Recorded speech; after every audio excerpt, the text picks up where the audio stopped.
Shri Vineet Jain ji, industry leaders, CEOs, अन्य सभी वरिष्ठ महानुभाव, देवियों और सज्जनों, आप सबको नमस्कार।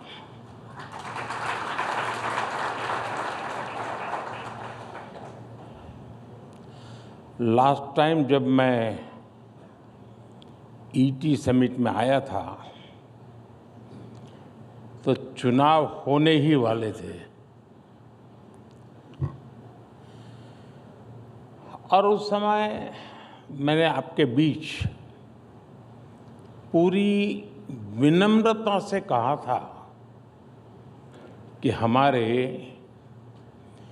तीसरे टर्म में भारत एक नई स्पीड से काम करेगा।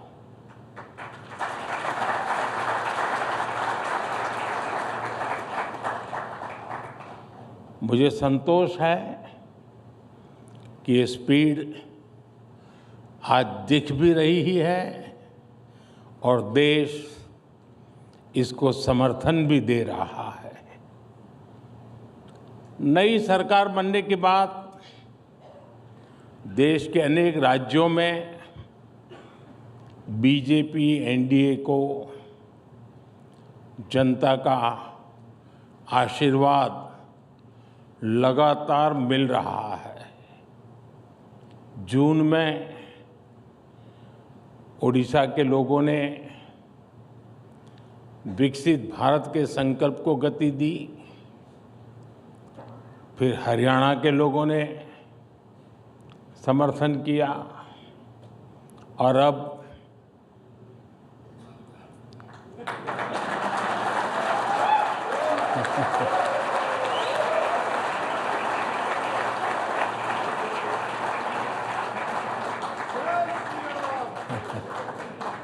दिल्ली के लोगों ने हमें भरपूर समर्थन दिया है। ये एक एक्नॉलेजमेंट है कि देश की जनता आज किस तरह विकसित भारत के लक्ष्य के लिए कंधे से कंधा मिलाकर चल रही है। साथियों, जैसा आपने भी उल्लेख किया, मैं भी कल रात ही अमेरिका और फ्रांस की अपनी यात्रा से लौटा हूं। आज दुनिया के बड़े देश हो, दुनिया के बड़े मंच हो, भारत को लेकर जिस विश्वास से भरे हुए हैं, ये पहले कभी नहीं था।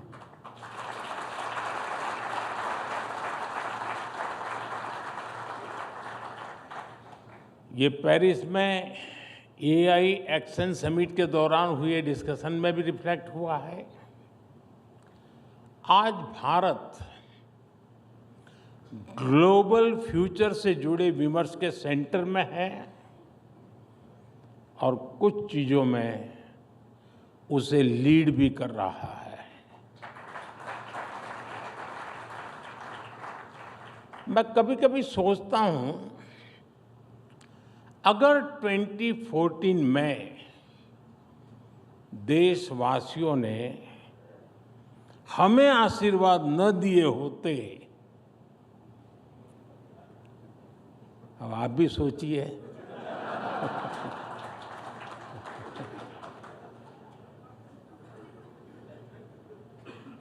भारत में रिफॉर्म्स की एक नई क्रांति शुरू होती, यानी मुझे नहीं लगता है कि हो सकता है, ये कतई नहीं होता। आप भी इस बात को यानी सिर्फ कहने को नहीं, कन्विंस होंगे। क्या इतने सारे बदलाव होते क्या?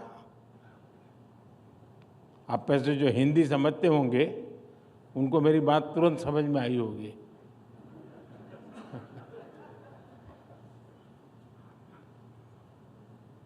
देश तो पहले भी चल रहा था। कांग्रेस स्पीड ऑफ डेवलपमेंट और कांग्रेस स्पीड ऑफ करप्शन, ये दोनों चीजें देश देख रहा था। अगर वही जारी रहता तो क्या होता। देश का एक अहम टाइम पीरियड बर्बाद हो जाता। 2014 में तो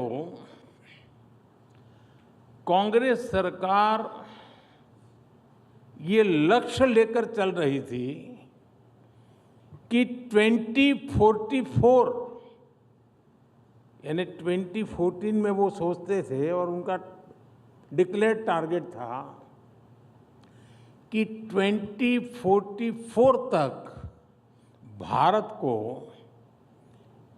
11th से 3rd लार्जेस्ट इकोनॉमी बनाएंगे। 2044,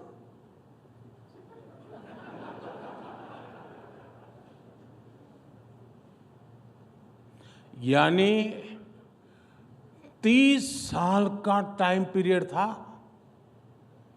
ये था कांग्रेस का स्पीड ऑफ डेवलपमेंट। और विकसित भारत का स्पीड ऑफ डेवलपमेंट क्या होता है, ये भी आप देख रहे हैं।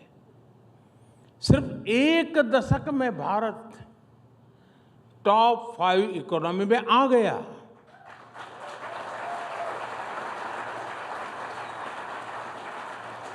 और साथियों, मैं पूरी जिम्मेवारी से कह रहा हूं, अब अगले कुछ सालों में ही आप भारत को दुनिया की 3rd लार्जेस्ट इकोनॉमी बनते देखेंगे।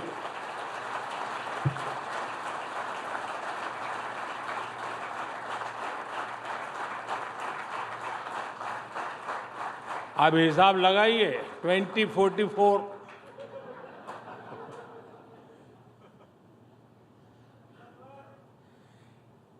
एक युवा देश को यही स्पीड चाहिए और आज इसी स्पीड से भारत चल रहा है। साथियों, पहले की सरकारें रिफॉर्म से बचती रही और ये बात भूलना नहीं चाहिए। ये ईटी वाले भुला देते हैं, नहीं मैं याद कराता हूं। जिस रिफॉर्म के गाजे बाजे हो रहे हैं ना, वो बिकॉज ऑफ कंपल्सन था, कन्विक्शन से नहीं था।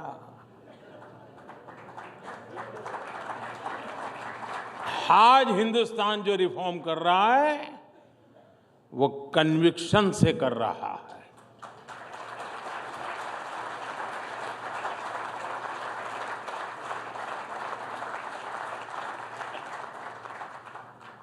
उनमें एक सोच रही,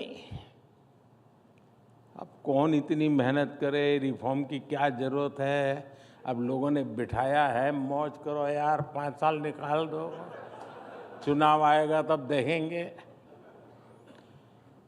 अक्सर इस बात की चर्चा ही नहीं होती थी कि बड़े रिफॉर्म से देश में कितना कुछ बदल सकता है।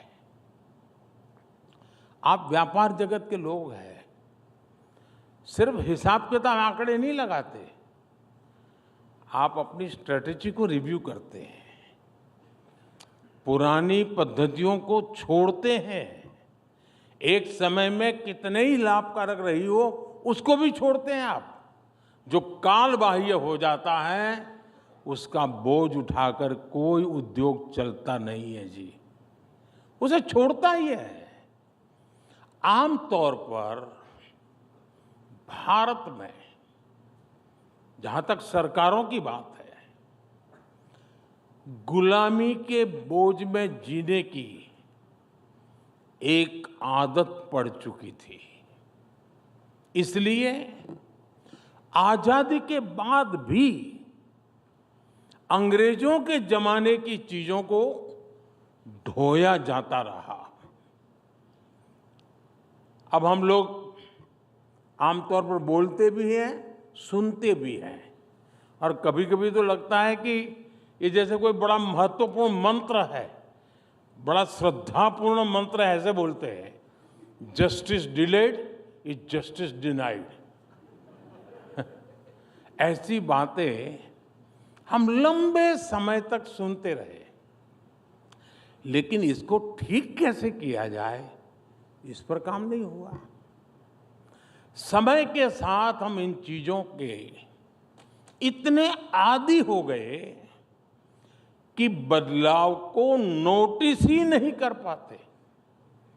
और हमारे यहाँ तो एक ऐसा इकोसिस्टम भी है, कुछ साथी यहाँ भी बैठे होंगे, जो अच्छी चीजों के बारे में चर्चा होने ही नहीं देते। वो उसको रोकने में ही ऊर्जा लगाए रखते हैं। जबकि लोकतंत्र में अच्छी चीजों पर भी चर्चा होना, मंथन होते रहना, ये भी लोकतंत्र की मजबूती के लिए उतना ही जरूरी है।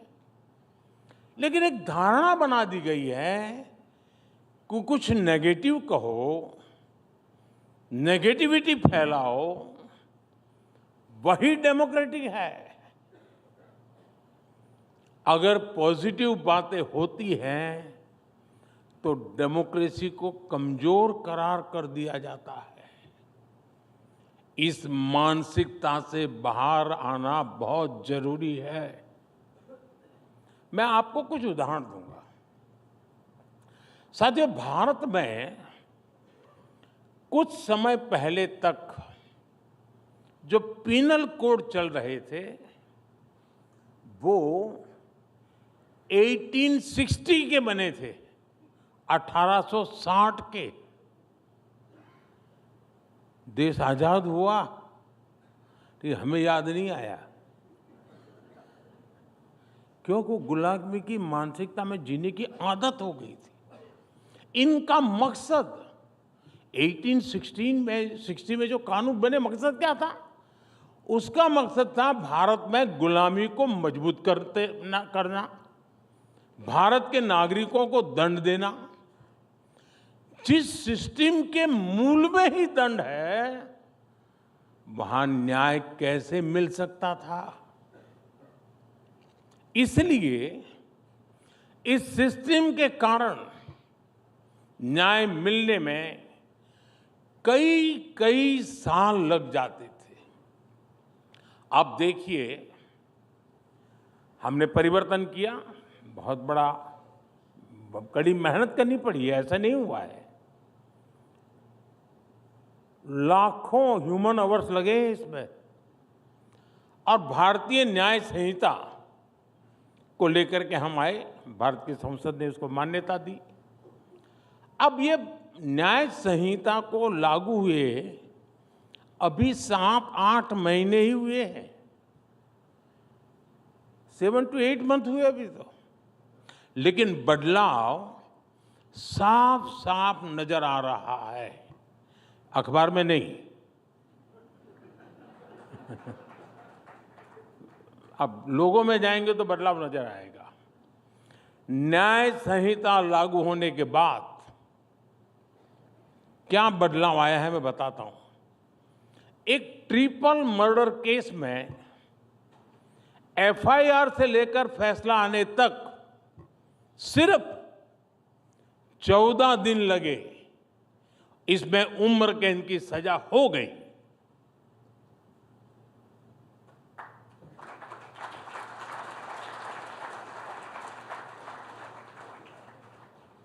एक स्थान पर एक नाबालिग की हत्या के केस को 20 दिन में अंतिम परिणाम तक पहुंचाया गया। गुजरात में गैंगरेप के एक मामले में 9 अक्टूबर को केस दर्ज हुआ। 26 अक्टूबर को चार्जशीट भी दाखिल हो गई और आज 15 फरवरी को ही कोर्ट ने आरोपियों को दोषी करार दे दिया।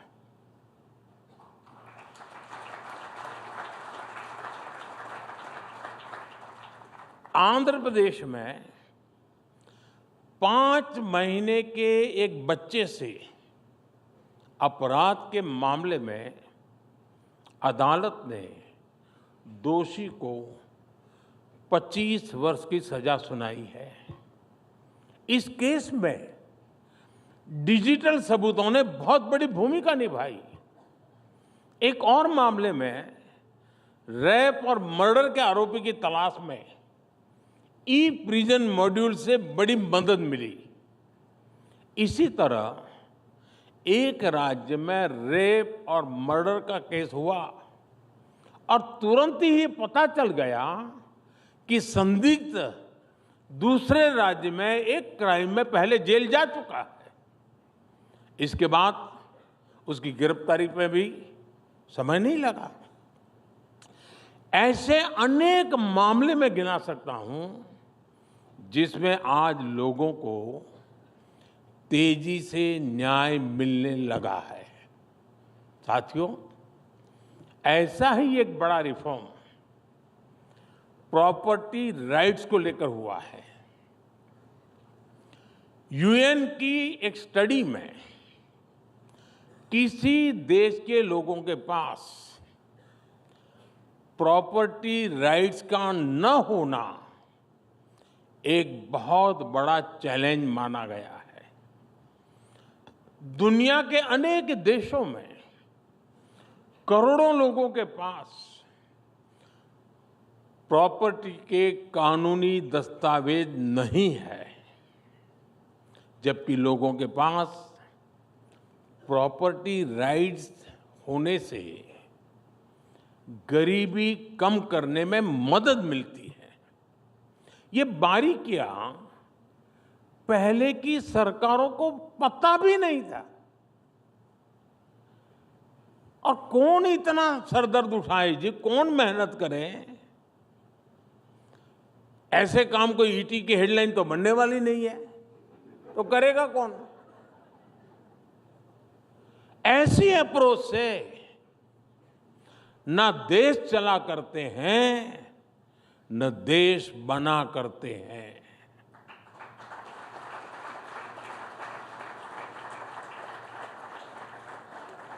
और इसलिए हमने स्वामित्व योजना की शुरुआत की।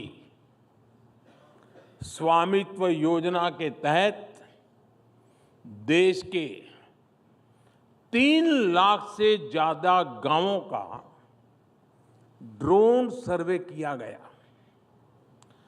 2.25 करोड़ से ज्यादा लोगों को प्रॉपर्टी कार्ड दिए गए।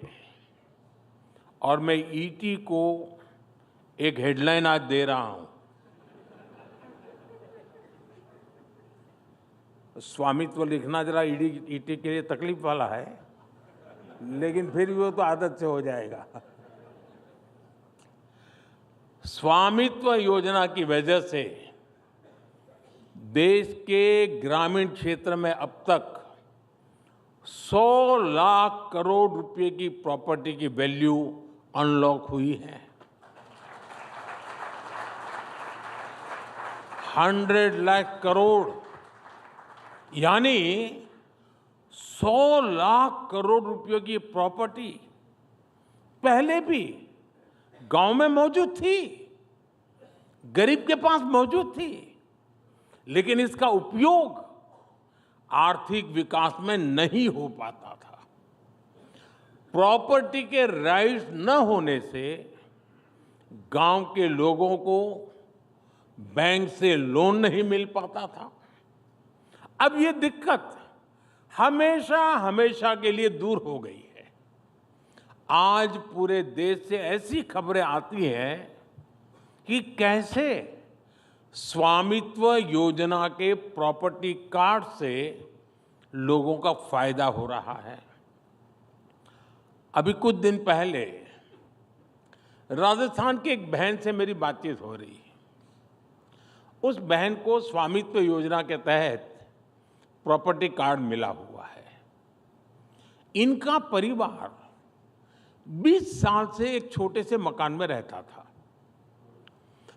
जैसे ही प्रॉपर्टी कार्ड मिला तो उनको बैंक से करीब 8 लाख का लोन मिला। 8 लाख रुपए का लोन मिला कागज मिलने से। इस पैसे से उस बहन ने एक दुकान शुरू की। अब उससे हुई कमाई से वो परिवार अब अपने बच्चों की हायर एजुकेशन के लिए सपोर्ट कर पा रही है। एंड अब देखिए कैसे बदलाव आता है। एक और राज्य में एक गांव में एक व्यक्ति ने प्रॉपर्टी कार्ड दिखाकर बैंक से 4.5 लाख का लोन लिया। उस लोन से उसने एक गाड़ी खरीदी और ट्रांसपोर्टेशन का काम उसने शुरू कर दिया। एक और गांव में एक व्यक्ति ने प्रॉपर्टी कार्ड पर लोन लेकर अपने खेत में मॉडर्न इरिगेशन फैसिलिटी तैयार करवाई। ऐसे ही कई उदाहरण हैं जिनसे गांवों में गरीबों को कमाई के नए रास्ते बन रहे हैं। ये रिफॉर्म, परफॉर्म, ट्रांसफॉर्म की असली स्टोरीज हैं जो अखबारों और टीवी चैनल्स के हेडलाइन में नहीं आती है। साथियों, आजादी के बाद हमारे देश में अनेकों ऐसे जिले थे जहां सरकारें विकास नहीं पहुंचा पाई और ये उनके गवर्नेंस की कमी थी। बजट तो होता था, डिक्लेयर भी होता था, सेंसस के रिपोर्ट भी छपते थे, ऊपर गया कि नीचे गया। करना ये चाहिए था कि इन जिलों पर खास फोकस करते, लेकिन इन जिलों को पिछड़े जिले, बैकवर्ड डिस्ट्रिक्ट, इसका लेबल लगाकर उन जिलों को अपने हाल पर छोड़ दिया। इन जिलों को कोई हाथ लगाने को तैयार नहीं होता था। यहां सरकारी अफसर भी अगर ट्रांसफर होती थी तो ये मान लिया जाता था कि पनिशमेंट पोस्टिंग पर भेजा गया है। साथियों, इतना नेगेटिव एनवायरनमेंट, उस स्थिति को मैंने एक चुनौती के रूप में लिया और पूरे अप्रोच को ही बदल डाला। हमने ऐसे देश के करीब 100 से ज्यादा जिलों को आइडेंटिफाई किया, जिसको कभी बैकवर्ड जिला कहते थे, मैंने कहा ये एस्पिरेशनल डिस्ट्रिक्ट है, ये बैकवर्ड नहीं है। हमने यहां देश के युवा अफसरों को वहां पर ड्यूटी देना शुरू कर दिया। माइक्रो लेवल पर गवर्नेंस को सुधारने का प्रयास शुरू किया। हमने उन इंडिकेटर्स पर काम किया जिसमें ये सबसे पीछे थे। फिर मिशन मोड पर कैंप लगाकर सरकार की फ्लैगशिप योजनाओं को यहां लागू किया। आज इनमें से कई एस्पिरेशनल डिस्ट्रिक्ट्स देश के इंस्पिरेशनल डिस्ट्रिक्ट्स बन चुके हैं।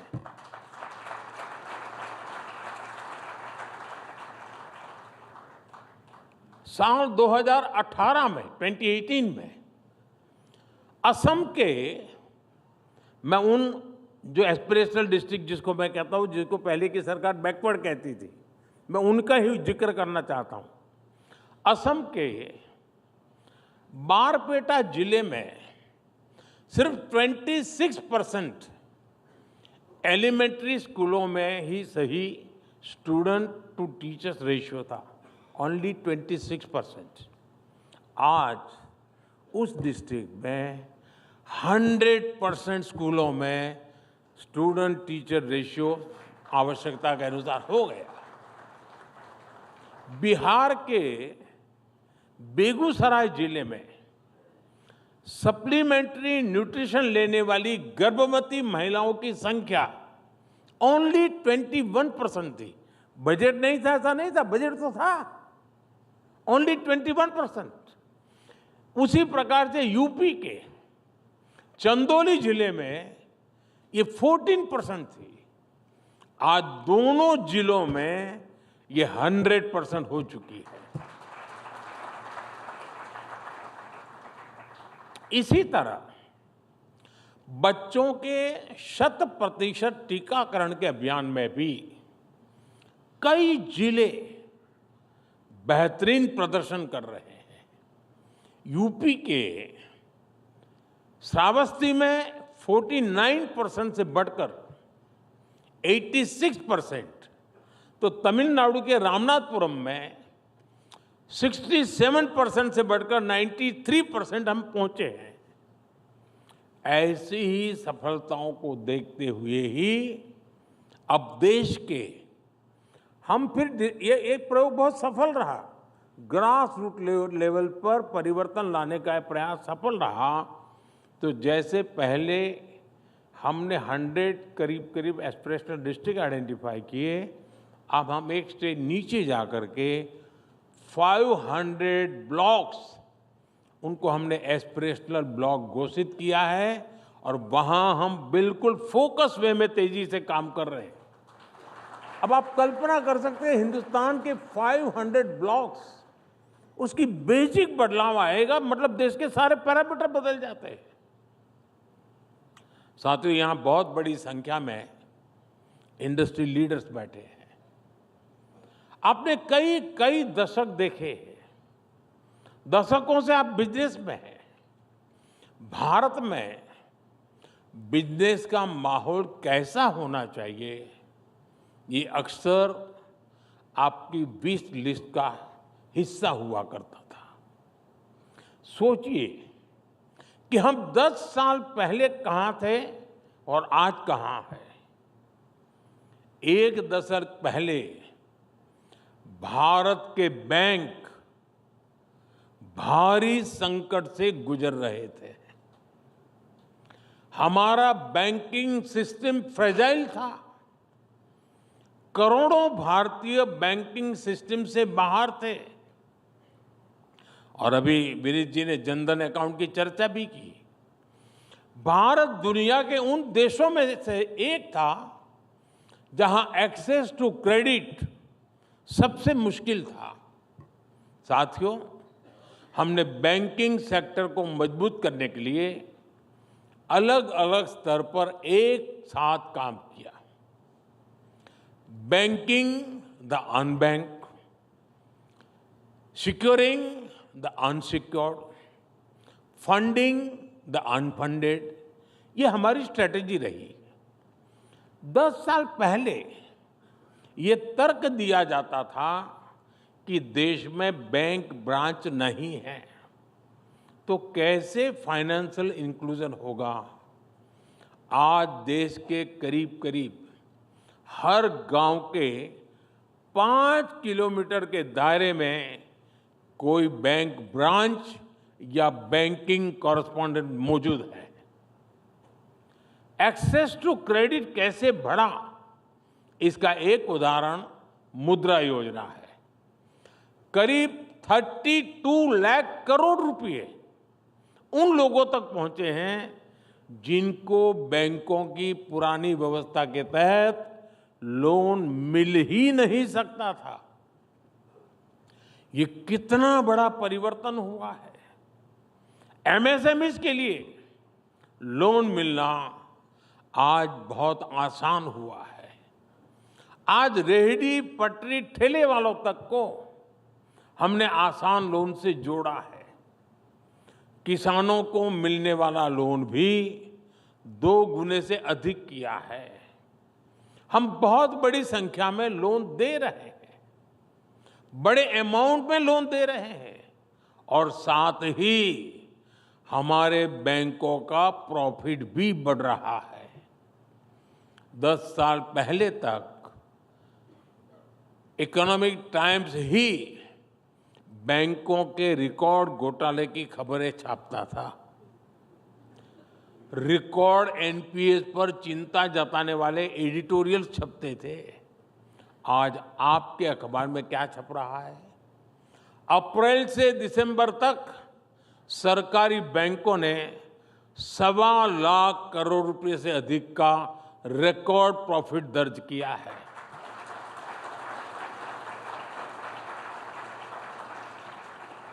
साथियों, ये सिर्फ हेडलाइंस नहीं बदली है, ये सिस्टम बदला है, जिसके मूल में हमारे बैंकिंग रिफॉर्म्स है। ये दिखाता है कि हमारी इकोनॉमी के पिलर्स कितने मजबूत हो रहे हैं। साथियों, बीते दशक में हमने फियर ऑफ बिजनेस को ईज ऑफ डूइंग बिजनेस में बदला है। जीएसटी के कारण देश में जो सिंगल लार्ज मार्केट की व्यवस्था बनी है, उससे भी इंडस्ट्री को बहुत फायदा मिल रहा है। बीते दशक में इंफ्रास्ट्रक्चर में भी अभूतपूर्व विकास हुआ है। इससे देश में लॉजिस्टिक कॉस्ट घट रही है, एफिशिएंसी बढ़ रही है। हमने सैकड़ों कंप्लायंसेस खत्म किए और अब जन विश्वास 2.0 से और भी कंप्लायंसेस को कम कर रहे हैं। समाज में, और ये मेरा कन्विक्शन है, सरकार का दखल और कम हो, इसके लिए सरकार एक डीरेगुलेशन कमीशन भी बनाने जा रही है।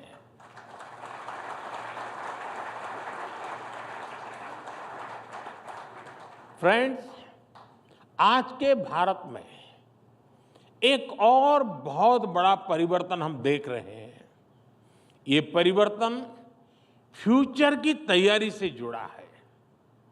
जब दुनिया में पहली औद्योगिक क्रांति शुरू हुई तो भारत में गुलामी की जकड़न मजबूत होती जा रही थी। दूसरी औद्योगिक क्रांति के दौरान जहां दुनिया में नए नए इन्वेंशंस, नई फैक्ट्रियां लग रही थी, तब भारत में लोकल इंडस्ट्री को नष्ट किया जा रहा था। भारत से रॉ मटेरियल बाहर ले जाया जा रहा था। आजादी के बाद भी स्थितियां ज्यादा नहीं बदली। जब दुनिया कंप्यूटर क्रांति की तरफ बढ़ रही थी, तब भारत में कंप्यूटर खरीदने के लिए भी लाइसेंस लेना पड़ता था।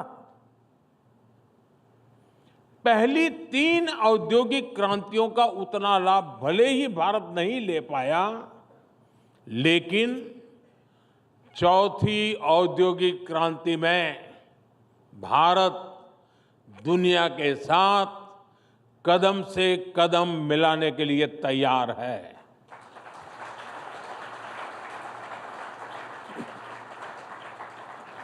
साथियों, विकसित भारत की यात्रा में हमारी सरकार प्राइवेट सेक्टर को बहुत अहम सहभागी मानती है।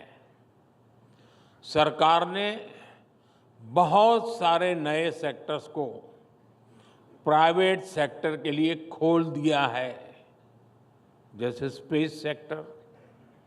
आज बहुत सारे नौजवान, बहुत सारे स्टार्टअप्स इस स्पेस सेक्टर में बड़ा योगदान दे रहे हैं। ऐसे ही ड्रोन सेक्टर कुछ समय पहले तक लोगों के लिए क्लोज था। आज इस सेक्टर में यूथ के लिए बहुत सारा स्कोप दिख रहा है। प्राइवेट फर्म्स के लिए कॉमर्शियल कोल माइनिंग का क्षेत्र खोला गया है। ऑक्शंस को प्राइवेट कंपनियों के लिए लिबरलाइज किया गया है। देश के रिन्यूएबल एनर्जी अचीवमेंट में हमारे प्राइवेट सेक्टर की बहुत बड़ी भूमिका है और अब पावर डिस्ट्रीब्यूशन सेक्टर में भी हम प्राइवेट सेक्टर को आगे बढ़ा रहे हैं ताकि इसमें और एफिशिएंसी आए। हमारे इस बार के बजट में भी एक बहुत बड़ा बदलाव हुआ है। हमने यानी पहले कोई ये बोलने की हिम्मत नहीं करता था, हमने न्यूक्लियर सेक्टर को भी प्राइवेट पार्टिसिपेशन के लिए खोल दिया है। साथियों, आज हमारी पॉलिटिक्स भी परफॉर्मेंस ओरिएंटेड हो चुकी है। अब भारत की जनता ने दो टूक कह दिया है, टिकेगा वही जो जमीन से जुड़ा रहेगा, जमीन पर रिजल्ट लाकर दिखाएगा। सरकार को लोगों की समस्याओं के प्रति संवेदनशील होना बहुत जरूरी है, उसकी पहली आवश्यकता है। हमसे पहले जिन पर पॉलिसी मेकिंग का जिम्मा था, उनमें संवेदनशीलता शायद बहुत आखिर में नजर आती थी, इच्छा शक्ति भी बहुत आखिर में नजर आती थी। हमारी सरकार ने संवेदनशीलता के साथ लोगों की समस्याओं को समझा, जोश और जुनून के साथ उन्हें सुलझाने के लिए जरूरी कदम उठाए। आज दुनिया की तमाम स्टडीज बताती है कि बीते दशक में जो बेसिक सुविधाएं देशवासियों को मिली है, जिस तरह वो एम्पावर हुए हैं, उसके कारण ही सिर्फ 10 साल में 25 करोड़ भारतीय गरीबी से बाहर निकल आए हैं। इतना बड़ा वर्ग नियो मिडिल क्लास का हिस्सा बन गया। ये नियो मिडिल क्लास अब अपनी पहला टू व्हीलर, अपनी पहली कार, अपना पहला घर खरीदने के सपने देख रहा है।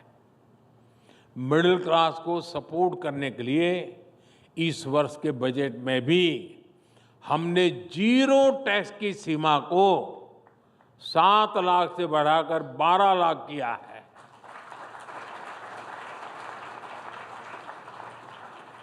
इस फैसले से पूरा मिडिल क्लास मजबूत होगा, देश में इकोनॉमिक एक्टिविटी भी और बढ़ेगी। ये प्रोएक्टिव सरकार के साथ ही एक सेंसिटिव सरकार की वजह से ही संभव हो पाया। साथियों, विकसित भारत की असली नींव विश्वास है, ट्रस्ट है। हर देशवासी, हर सरकार, हर बिजनेस लीडर में ये एलिमेंट होना बहुत जरूरी है। सरकार अपनी तरफ से देशवासियों में विश्वास बढ़ाने के लिए पूरी शक्ति से काम कर रही है।